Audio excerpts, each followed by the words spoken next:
धनु राशि दुख केबे दूर हेब सुख केबे आसीब आपण जीवन में शनि 7.5 तो चली किंतु शनि 7.5 सरला पर भी दुख सरुना कहीं केबे आपणकर इच्छाटा पूरण हेब एवं ए जो 2024 रे केउ ग्रहर अशुभ प्रभाव आपणकर राशि उपरे पड़ुची जो द्वारा आपणकर हेबाकु जाउथबा काम मध्य अटकी जाउची जदि भी काम हेले से किछि भी लाभ मिलू नाही एवं निंदा अपमान घरे बिना मतलब रे गाली सुनिबा ए सब काहे होची सबकिछि मैं आपको यही वीडियो माध्यम जनइबी और तासह रातारात आपणकर भाग्य बदलबार किछि प्रतिकार मध्य मु कहिबे आपनको धनुराशि बोले ये वीडियो आपन बहुत ही इंपोर्टेंट वीडियो को भलसे देखु बुझंतु मझे मझे मुझे टिप्स कहबी कि क्यों क्षेत्र में आपन को कौन करवा उचित। धनु राशि देखु आपण राशि आराध्यपति होती गुरुदेव। धनु राशि निज भितर ही परिपूर्ण राशि अटे धनु राशि किंतु गुरु बकरी अच्छा पंचम घरे किसी परिवर्तन देखा जाऊ ना पंचम घरे रहा बहुत शुभ थाए किंतु किसी भी चेंजेस ना किंतु विद्यार्थी मान भल रही धनुराशि बेले विद्यार्थी मान बेस्ट रही एवं जो मैंने लव रिलेशनशिप अच्छा बढ़िया रही देखो शनिदेव पराक्रम घरे रही अर्थात तृतीय घरे रही किंतु ए पर्यंत धनजनित समस्या आपंकर दूर होना कहीं देखु शनिदेव पराक्रम घरे रही आपण को किसी क्षति करूना धनजनित समस्या ये देखा मुझे वीडियो शेष टिप्स कहबी कि धन केमी कमेबी क्यों ग्रह को शांत करेंगे आप धन कमेबी किंतु वर्तमान मुझे जनाऊँ कि धनजनित समस्या तृतीय घरे रही शनिदेव किंतु राहु राहु आपणकर सुख घरे रही एवं केतु दशम घरे रही केतु जो मैंने बिजनेस कर वाणिज्य व्यापार बिजनेस करवा अर्थात दशम घरे रही क्षति कराउछंती टंका पैसा लॉस कराउछंती खर्च अधिक बढ़ाउछंती तेणु केतु दशम घरे रहिबा जोगु आपणक सह धनजनित समस्या देखाउछि आपण देइथिबा टंका पैसा उधारी जहाँ भी आपन देइछंती ताहा फेरी पाई पाउनांती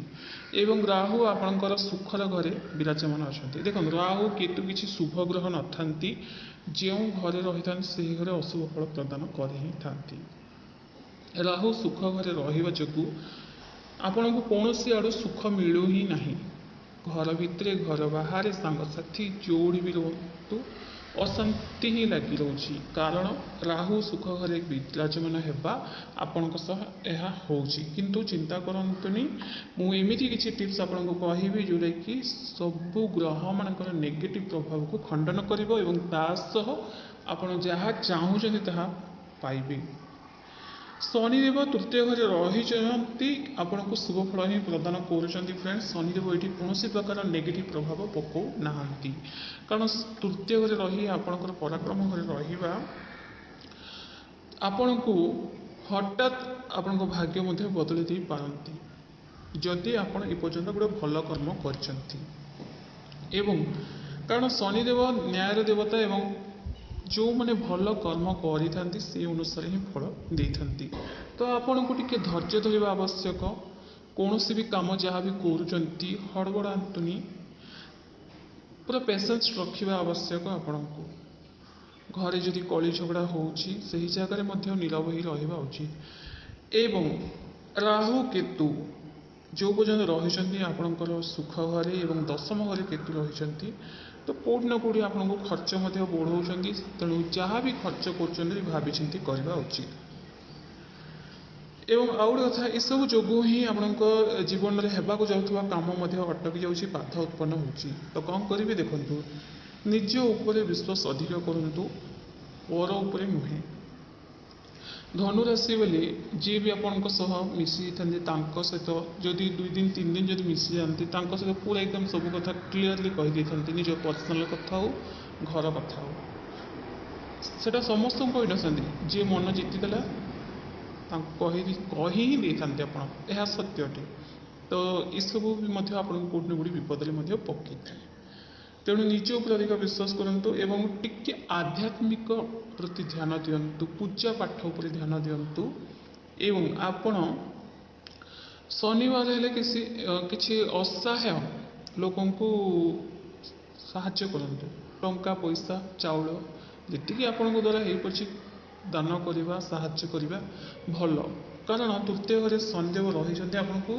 ଯଦି ଭଲ କର୍ମ କରିବେ, ଭଲ ବିଚାର ରଖିବେ, ତେବେ ଯେ ଆପଣଙ୍କୁ ଶୁଭ ଫଳ ମିଳିବ। ତ ଏହି ଯେଉଁ ସମୟରେ 2024ରେ ଆପଣ ହନୁମାନ ଚାଳିଶା ପାଠ କରିବା, ସୁନ୍ଦରକାଣ୍ଡ ପାଠ କରିବା ଆପଣଙ୍କ ପାଇଁ ଭଲ। ହନୁମାନ ଚାଳିଶା ଥରେ ପଢ଼ିଦେଲେ ମାନେ ହେଇଯିବ ସବୁ କାମ, ଏହା ମଧ୍ୟ ଭାବନ୍ତୁନି। ହନୁମାନ ଚାଳିଶା ଆପଣ 7 ଥର, 11 ଥର, 9 ଥର, 21 ଥର, ଯଦି ଆପଣଙ୍କ ପାଖେ ସମୟ ଅଛି 100 ଥର ମଧ୍ୟ ପାଠ କରିପାରନ୍ତି। ଏହା କରିବା ଭଲ ଆପଣଙ୍କ ପାଇଁ। ଆପଣ ଦେଖନ୍ତୁ ଇଆଡ଼େ ଶନି 7.5 ମାଧ୍ୟମରେ ବହୁତ କଷ୍ଟ ସହି ଆସିଛନ୍ତି, ପୁଣି ବର୍ତ୍ତମାନ ଆପଣଙ୍କର ମାନେ ରାହୁ କେତୁଙ୍କର ନେଗେଟିଭ୍ ପ୍ରଭାବ ଚାଲିଛି। ହନୁମାନ ଚାଳିଶା ଯଦି ଆପଣ ପାଠ କରିବେ, ଆପଣଙ୍କ ଜାତକରେ ଯାହା ବି ଖରାପ ପ୍ରଭାବ ରହୁନା କାହିଁ ସବୁକିଛି ବଦଳିବାକୁ ଲାଗିବ, ଏହା ସତ୍ୟ ଅଟେ। ତେଣୁ ଆପଣ ନିହାତି ହନୁମାନ ଚାଳିଶା ପାଠ କରନ୍ତୁ। ଏବଂ ଆପଣଙ୍କୁ ଧନଜନିତ ସମସ୍ୟା ଯଦି ଲାଗି ରହୁଛି, ଆପଣଙ୍କର କୌଣସି ଇଚ୍ଛାଟା ପୂରଣ ହେଉନି, ତ କ'ଣ କରିବେ ନା ମାତା ଲକ୍ଷ୍ମୀଙ୍କର ପୂଜା କରନ୍ତୁ। ଶୁକ୍ରବାର ଦିନ ମାତା ଲକ୍ଷ୍ମୀଙ୍କର ପୂଜା କରନ୍ତୁ। ଆପଣଙ୍କୁ ଧନଜନିତ ସମସ୍ୟା ଆପଣଙ୍କର ଦୂର ହେବ। ଏବଂ ଶୁକ୍ରବାର ହେଲେ ଦେଖନ୍ତୁ ଧନୁ ରାଶିରେ ଶୁକ୍ରବାର ନନଭେଜ୍ ଖାଇବା ଠିକ୍ ନୁହେଁ। ଏବଂ ରାଶି ଅନୁସାରେ ମଧ୍ୟ ନକ୍ଷତ୍ର ଅନୁସାରେ ମଧ୍ୟ ମୁଁ ଆପଣଙ୍କୁ ବହୁତ ଥର କହିଛି, 3ଟି ନକ୍ଷତ୍ର ବାଲେ ମଧ୍ୟ ଯଦି ଏହା ମାନିବେ ଆପଣଙ୍କ ପାଇଁ ଭଲ। ମୂଳା ନକ୍ଷତ୍ର,